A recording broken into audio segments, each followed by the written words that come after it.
test 49, section 4, number 6, the simultaneous and apparently independent development in several ancient cultures of a myth of creatures who were half human and half horse. That's a centaur, right? All right, nerds. That's a centaur, half human, half horse. So there's a simultaneous and apparently independent development in several ancient cultures of this myth, and that parallels the increased use of horses in these cultures. That to me is not a surprise in the slightest. Like, if you were never aware of a horse, then you would never have a myth of a horse. The second you started riding around on a horse, you might use your imagination and think about a half human, half horse. By the way, what is a human on a horse, if not kind of like a half human, half horse? You're able to do things on the horse that you wouldn't, either of you, be able to do independently. All right, so like, what else you got? That's just not surprising to me. It goes on and says, but despite the nobility and gentleness traditionally ascribed to the horse, I immediately go, really? Who does that? Those fuckers bite, they kick. Like, I don't know that they're really gentle. Anyway, the mythical half-horse, half-humans were frequently portrayed as violent and savage. And right there, I immediately go, well, let me take you back to 1492. And a big boat arrives on the coast of Puerto Rico, and a whole bunch of Spaniards get out on horses with swords. And what do? Well, they enslave everyone. And of course, that's a scary thing. Man on a horse seems pretty scary to me, depending on your perspective. Many human cultures use myth to express unconscious thoughts, so these mythical creatures obviously reflect people's unconscious fear of the horse. What? No, not in my example. In my example, it obviously reflects Puerto Ricans'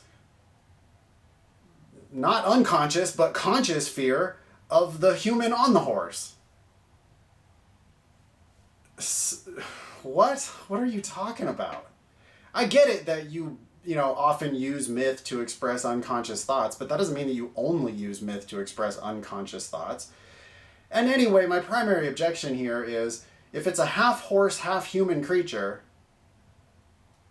and if it's also true that we usually ascribe nobility and gentleness to horses, then why the hell would you just immediately leap to, oh, so people must be afraid of horses?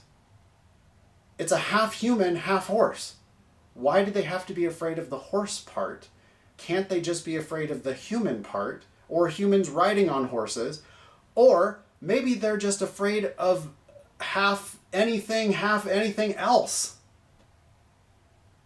It's a terrible argument. It's a very common type of argument where they just kind of leap to this conclusion. They love to throw in obviously or clearly or some bullshit word like that.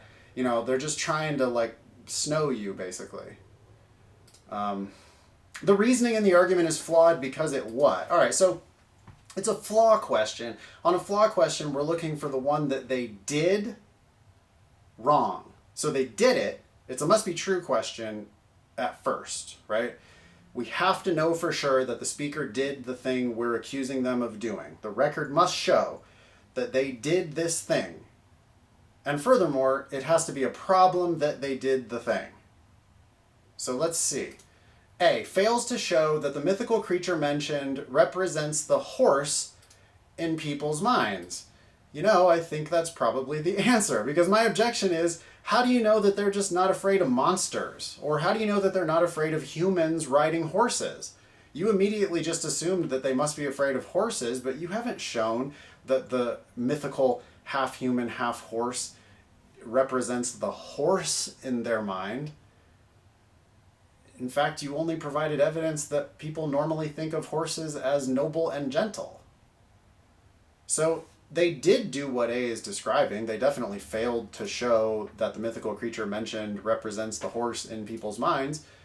And that's a problem for them, that they didn't do that. A is going to turn out to be the answer here. B, did they fail to consider that people might have good reason to fear horses? They did fail to consider that. But who gives a shit about that? If people do have good reason to fear horses, that would only strengthen their argument. So the fact that they have failed to consider that, this possibility, that doesn't hurt them. Now that they have failed to show what A is describing, yeah, that's a critical part of their argument that they need to prove that they didn't prove.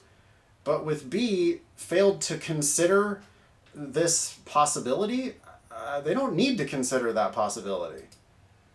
C, confuses the expression of unconscious thoughts with the suppression of unconscious thoughts. What? Suppression was never even mentioned. They definitely did not do what C is describing. D, fails to demonstrate that the myth was not borrowed from one of the cultures by the others. They do not need to demonstrate that. As a matter of fact, they provided evidence that this myth has independently developed in several different cultures. I don't care whether sometimes it was borrowed from another culture. It's just irrelevant. E, did they fail to explain why people use myth for the expression of unconscious thoughts? Yes, they did do that. But who cares? Why do they need to explain that? They stated that as a premise. They don't need to explain every single one of their premises. The answer here is A, because it's the only one that they did wrong. That's the answer.